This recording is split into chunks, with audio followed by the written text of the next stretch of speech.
Assalamualaikum warahmatullahi wabarakatuh. Selamat bertemu kembali dalam kegiatan layanan bimbingan klasikal yang mana pada hari ini kita akan membahas tentang tema ayo gunakan media sosial dengan bijak. Gitu ya. Karena apa? Karena media sosial ini menjadi bagian penting pada saat ini. Berbagai hal, berbagai kebutuhan, berbagai kebijakan, berbagai hal pokoknya dalam bidang sektor pendidikan, pekerjaan, sebagainya, itu media sosial sangat berperan penting. Makanya kita akan bahas pada kesempatan pertemuan ini. Nah, tujuan layanan dari kegiatan ini yaitu pertama mengidentifikasi berbagai hal yang tentunya dari mulai perilaku dan sebagainya, perilakunya menyimpang dan dalam berkegiatan atau bermedsos. Yang kedua, menjelaskan cara penggunaan media sosial dengan bijak. Jangan sampai salah arah dan juga salah kaprah. Yang ketiga, mengklasifikasikan bagaimana sih perilaku yang bijak dalam bermedsos itu. Nah, kita hari ini akan bahas. Nah, sudah kita ketahui bahwasannya memang media sosial itu sangat-sangat luar biasa berpengaruh. Sangat-sangat keren, tapi di sisi lain tadi banyak hal yang harus diperhatikan, banyak hal yang harus dipertimbangkan ketika kita bermedsos. Itu dimana salah satu keunggulan dari medsos ini, yang pertama kegiatan apapun bisa lebih cepat, bisa lebih ringkas, juga simpel gitu ya, padat dari kontennya. Yang kedua, bisa menciptakan hubungan yang lebih instan dan juga memberikan kesempatan yang lebih luas untuk berkomunikasi. Yang ketiga, jangkauannya tentu lebih luas dan juga lebih global. Seperti itu, bahwa ketika kita upload sesuatu di dalam medsos, misalkan di Instagram ataupun di YouTube, maka itu tidak hanya orang Indonesia, tidak hanya orang tetangga, se-RT, se-RW, atau misalkan se-Bandung, tidak, tapi yang tahu itu bisa sampai ke seluruh dunia, ke seluruh pelosok selama ada jaringannya. Itu. Nah, ini dari via 1cak.com ini pernah mungkin membuat survei gitu ya. Survei tentang tren dan juga perilaku terhadap medsos. Yang pertama ini ada warnanya, ini bisnis dan juga usaha. Jadi kepentingan dari perilaku medsos ini, yang pertama digunakan untuk bisnis dan juga usaha.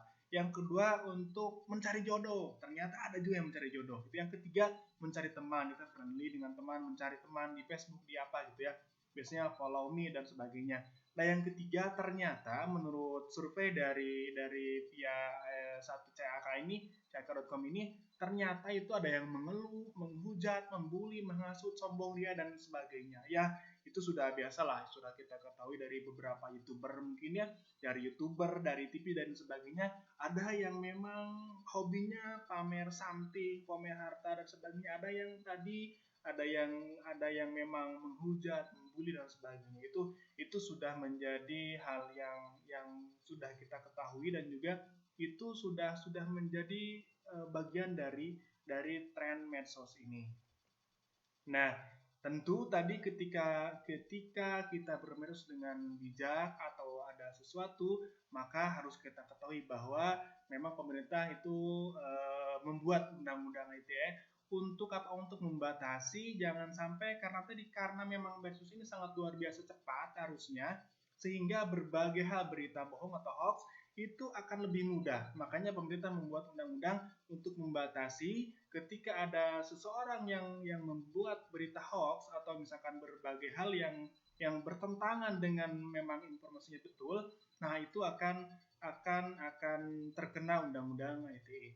Nah, ini pasal-pasalnya bisa disimak bahwa memang ketika seseorang melakukan perbuatan yang tidak menyenangkan, termasuk menyebarkan berita bohong dan lain sebagainya, itu terkena pidana. Itu pasal-pasalnya ada dari mulai 4 tahun dan sebagainya, denda uang dan sebagainya, begitu. Nah, contoh lain dari beberapa kasus undang-undang yang melanggar undang-undang itu pertama, ini dari id.safenet.or.id, ini ada 320 kasus, bayangkan, yang tercatat itu. Jadi ya ada 320 kasus yang tercatat yang terkena atau yang menyebarkan berita bohong atau yang terkena kasus undang-undang ITE. Dari mulai Facebook medianya, dari YouTube, atau misalkan dari petisi online dan sebagainya, Facebook dan sebagainya. Kemudian ada lagi dari Nasional Kompas, ini ada 8 kasus jurnalis yang tercatat atau yang terjerat undang-undang IT. Jadi banyak sekali kasus, bahkan kalau kita telusuri beberapa kasus tahun 2020 ini banyak sekali YouTuber gitu ya dan kalangan lain yang memang ketika menyuarakan sesuatu tidak melihat apakah ini bertentangan atau tidak, apakah ini baik atau tidak. Yang penting mereka menyebarkan, mereka puas, maka disitulah siap-siap undang-undang IT siap-siap mengincar. Gitu ya. Nah, pengaruh positif medsos apa? Tadi ya kalau negatifnya ada, positifnya apa?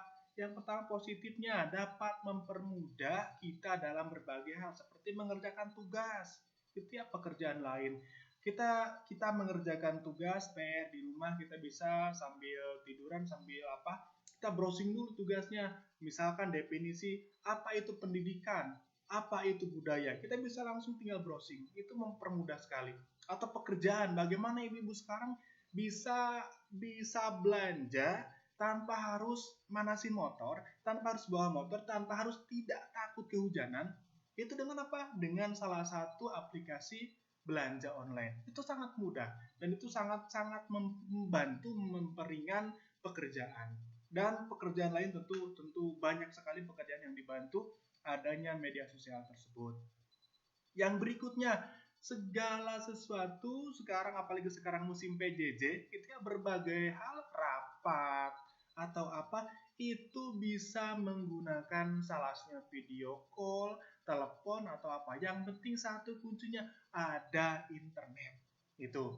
Yang berikutnya itu bisa menciptakan solidaritas sosial. Sebagaimana kita ketahui bahwa ada beberapa website yang membantu dalam media sosial. Contohnya ada kita bisa dan sebagainya, itu salah satu website yang bisa menggalang dana untuk beberapa hal seperti korban bencana atau ada memang orang-orang yang membutuhkan uluran tangan gitu ya.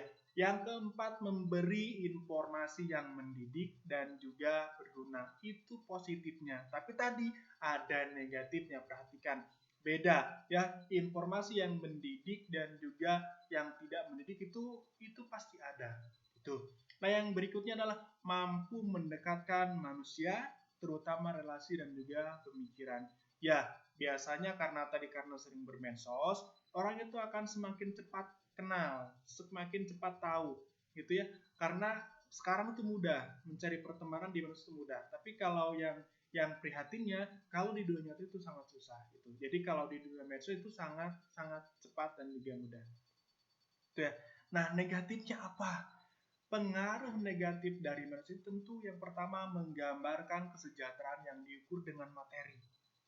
Itu karena apa? Karena biasa orang medsos itu ya tadi orang yang punya kuota dan sebagainya gitu ya.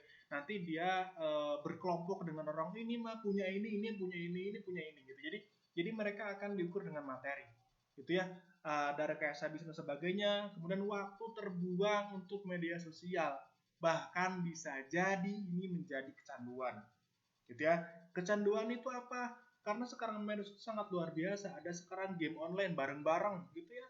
Bareng-bareng secara kerjasama dengan teman, itu kan bisa menyita waktu, bisa menyita hal yang mungkin ada hal yang lebih buruknya, tapi karena kita menjadi kecanduan, kita menjadi terobsesi dengan permainan atau dengan hal tertentu, maka kita akan terbuang waktunya. Gitu ya. Nah, yang berikutnya ini sudah menjadi hal yang lumrah gitu ya, bahwa memang dari dulu ini medsos ini pasti ada tayangan-tayangan yang tidak baik untuk anak-anak, tidak baik untuk pendidikan. Contohnya konten-konten yang tidak baik, kemudian yang mengandung pornografi, kekerasan dan sebagainya, gitu ya.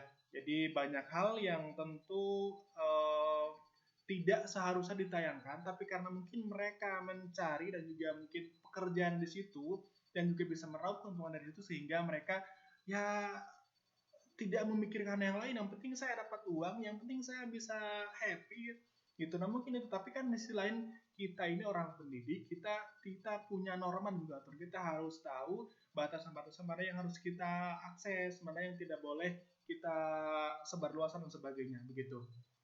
Nah, yang terakhir itu munculnya informasi atau berita-berita hoax yang tentu ini memporak-porandakan berita yang ada gitu ya.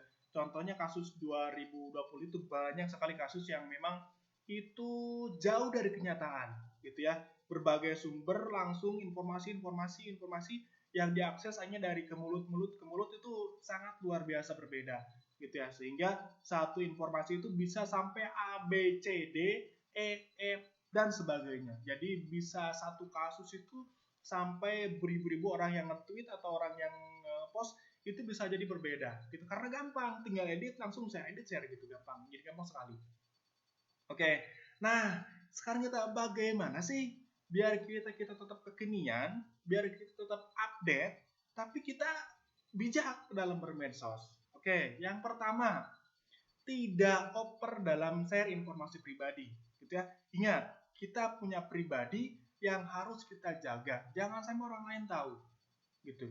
Kenapa? Karena bahaya kalau orang lain sampai tahu informasi pribadi kita, maka mungkin bisa jadi orang tersebut tidak suka kepada kita dan kemudian mencari atau mengorek kesalahan kita atau keburukan kita, sehingga bisa jadi nanti akan di-share ke publik gitu.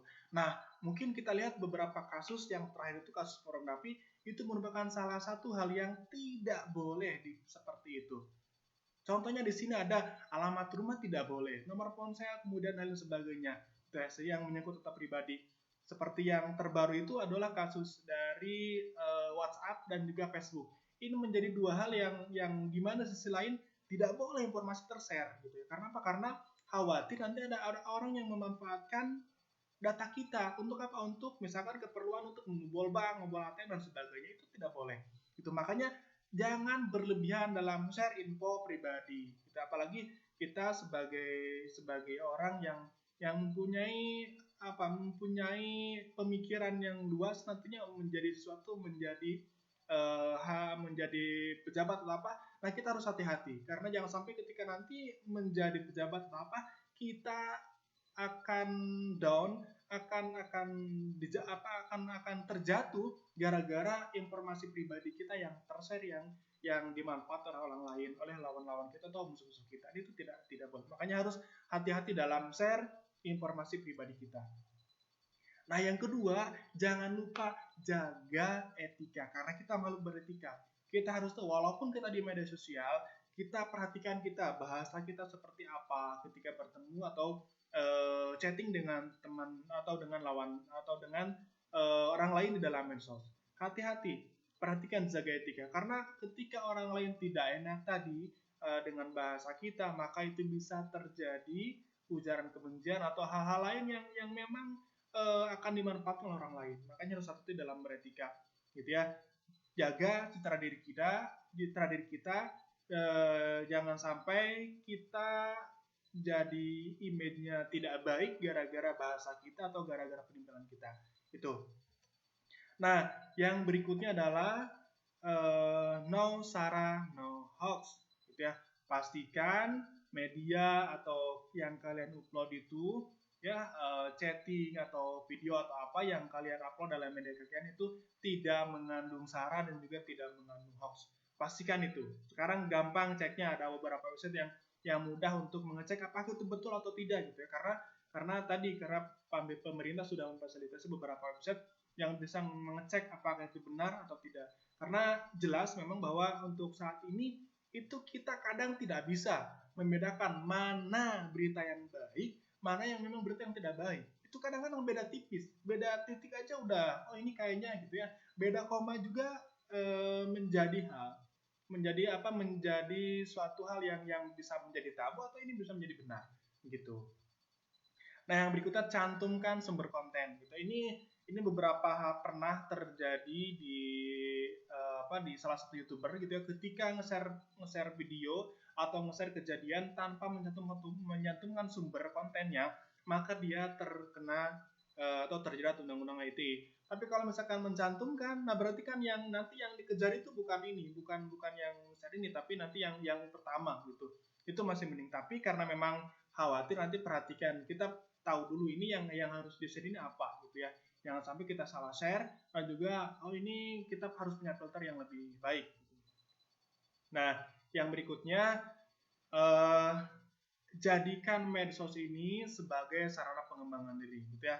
Banyak sekarang dari YouTuber gitu ya, kemudian ada yang berbagai hal itu ada yang menampilkan bagaimana cara membuat sesuatu, bagaimana cara mengerjakan sesuatu, kemudian banyak hal lain yang tentu sebagai sarana pengembangan diri. Nah, yang berikutnya adalah selain hal tersebut, maka tentu kita akan belajar, gitu ya, kita belajar dari YouTube bagaimana belajar dengan baik. Sekarang tuh banyak media dan juga banyak website yang menyediakan tentang untuk pengembangan diri. Jadi gunakan media sosial ini adalah sebagai sarana pengembangan diri kita untuk menjadikan diri kita lebih baik, gitu ya. Yang berikutnya adalah bangun jaringan. Ketika media sosial itu kita sekarang sudah ada di tangan kita, maka kita gunakan untuk berteman dengan orang-orang yang baik. Kita bangun jaringan, kita bangun pertemanan dengan baik dalam pekerjaan, belajar dan sebagainya, persahabatan dan sebagainya, sehingga kita mendapatkan keuntungan baik mungkin nanti dari segi finansial ataupun dari segi pertemanan juga jaringannya. Ya, oke. Siapkah mau jadi orang bijak? Kalau misalkan siap, dari sekarang kita harus jadi orang bijak. Jangan sampai nunggu-nunggu nanti. Kita olah informasi dengan baik, kita olah informasi dengan bijak. Karena bagaimanapun dunia digital itu akan terus maju dan juga akan terus berkembang. Sehingga bukan hanya yang berkembang adalah digital, tapi kita harus juga berkembang. Bagaimana mengolah informasi dengan baik, bagaimana bisa mengolah informasi dengan bijak. Oke, terima kasih. Assalamualaikum warahmatullahi wabarakatuh.